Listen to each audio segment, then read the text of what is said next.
Өөрийнхөө хамгийн хортой найзыг дутсан байна. Чи яриад идэв юм. Азар найзуудтай амар шилсэн болохоор ерөөсөө миний амьдрал надад автаарсан, ардуур ирсэн. Найзууд байдгаа бүгдэнд нь хайртай шүү. Сайн мэцгоноо шинэ 7 хоногийн мэнд марлаа байна. За өнөөдөр студидтэй өөрийнхөө хамгийн сайн найзыг хүрсэн байна. Тэгээд өнөөдөр бид хоёр найзуудын хооронд токсик харилцааны талаар ярилцсанаа. Тэгэхээр чиний хувьд токсик найз хүүхдийн харилцаа гэж яг юу вэ? Чиний бодлоор? Миний хувьд болохоор яг нөгөө тухайн хүнийхээ хажууд ямар өөрийгөө хинч бишээр мэдрэх мэдрэмж юм болов. Ер нь өөртөө илүү ихтгэлгүй болох ч юм уу тий. Чиний хувьд яг өсвөр наснда тий нэг тийм токсик найз нөхдөд харилцаанд орж исэн үү? Ер нь яг одоо ингээд бодох юм бол орж исэн. Тэгээ яг тэр үед болохоор ингээд ямар ч өөртөө итгэлгүй тэгээ ингээд айгүй нэг тийм сөрөг мэдрэмжээр дүрд юм билээ. Тэгвэл яг нөгөө токсик биш тий токсик харилцаанд гэдгийг чи яг яаж ялгаж өөрөө яг тэр токсик харилцаанд байгаа мэнэ гэдгийг яаж мэдсэн бэ? Одоо ингээд жижигхэн зүйл дээр ингээд хатаархах тэг ингээд юм болгоныг ингээд болохгүй бүтэхгүй талаас нь ингээд хараад тэр нь ингээд баг багаар ингээд илэрсээр тэрийг ингээд анзаарсаар агаад тэг ер нь яг энэ тийм токсик харилцаа юм байна гэдгийг анзаарсан. Тэгвэл яг өөрөө яаж тэр токсик харилцаанаас гаргасан бэ? Яаж найз нөхдөсөө за би яг ингээд ийм хэцүү байгаа маа гэдгийг мэдээ те яаж болсон бэ найз нөхдөсөө? Ер нь шууд анзаарсныхаа дараа ингээд баг багаар зайгаа барьж эхэлсэн. Ер нь тэг ярилцчихсэн уу найзтайгаа гэнэ. Чи жоохоо токсик вэ шүү ингээд болчих болтгүй юм уу ч юм уу. Тэгэж ярилцчихсэн эсвэл зүгээр шууд замхарцсан юм өөрөө ингээд. Ярилцах гэж нэлээд үзсэн. Ерөөсөө ярилцахаар ойлголцохгүй, ерөөсөө хүлээж авахгүй тэг юм токсик хэвээрээ ингээд өөрчлөгдөхгүй байгаад байсан. Тийм болохоор шууд зайгаа барьсан гэсэн үг тийм. Тэгээ өсвөр үеийн хүүхдүүд маань болохоор яг хортой найз хүүхдийн харилцаанд орсон үгүй гэж мэдэхгүй явж байгаа тохиолдол зөндөө байгаа шүү дээ. Тэр хэдүүлээ хоёлоо өсвөрийнхөндөө зориулаад яг өөрсдөө болж исэн те чамд яг тохиолж исэн тийм хортой найз хүүхдийн харилцаанаас надад нэг жоохон хуваалцаач тэхөө.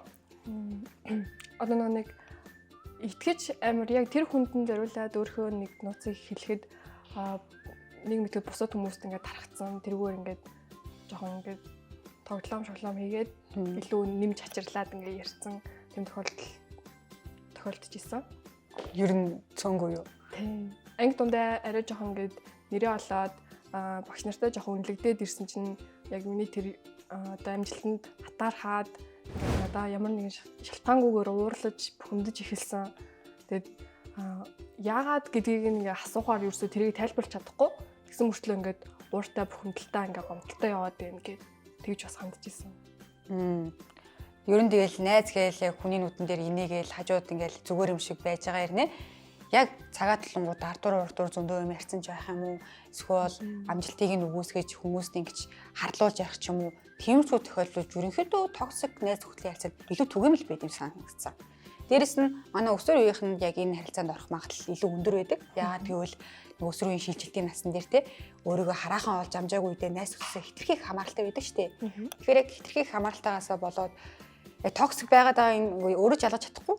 Тэгээд тэр найзаасаа ч болж чадахгүй. Надаа энд хүмэл байгаа юм чинь би хүнтэй л ингээл хамт байна гэл илүү урт удаан найзлаад ч юм уу тэр харилцаасаа өөрөө салж чадахгүй яваад идэм билээ манай өсвөр үеийнхэн. Тэгээ нөгөө ганцаардаас яагаад найзгүй болчих юм бол ингээд би ганцаардаад миний эргэн тойронд хинч байхгүй юм шиг мэдрээд байдаг болохоор ерөөсөд холдож чаддаг байх. Би бас яг тэгжсэн. За тэгвэл яг тэр токсик харилцаанд байхдаа авсан одоо сэтгэл зүйн хүнд тэр байдал те эсвэл шарах ч юм уу тэдгээр зүйлс нь чиний ирээдүйд одоо ингээд те нийгэмний харилцаанд ороход ямар ч саад бэрхшээл тулгарч юм ер нь хүнд итгэж чадхаа болчихсон. Тэг ингээд хүмүүс ингэ ярьчихгүй тэгээ ярьчихгүй гэсэн баг зэргийн айдастай болсон байсан. Тэгээд одоо ингээд тэрийг баг зэргээр ингээд даван туулаад тэгээ одоогийн ингээд найзуудтай тавьдаг хамгийн том шалгуур гэх юм бол нэлийн ажигладаг энэ хүн намайг ашиглах чинь үү эсвэл яг ингээд өөрөө байгаад минь ингээд тухтай сайн найз байна уу жоохон хашир болцсон гэсэн.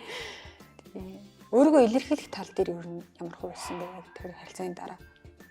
Нэлийн бүрэг болчихсон гэх юм уу? Тэгэхээр өсвөр үеийнхэн маань яг токсик харилцаанд байгаа мэдрээд яг тухайн үед гарахад ганцаардаа үлдчихэж байгаа юм шиг тийм хэцүү мэдрэмж төрөгч гисэн. Ирээдүйд өөрийнхөө төлөө хийж байгаа хамгийн зөв сонголт байдаг шүү. Тэгэхээр энэ 7 хоног та бүхэнтэй байсан марлаа бол маань найзуулаа. Эх 7 хоног уулзлаа. Түр баяртай. Баяртай.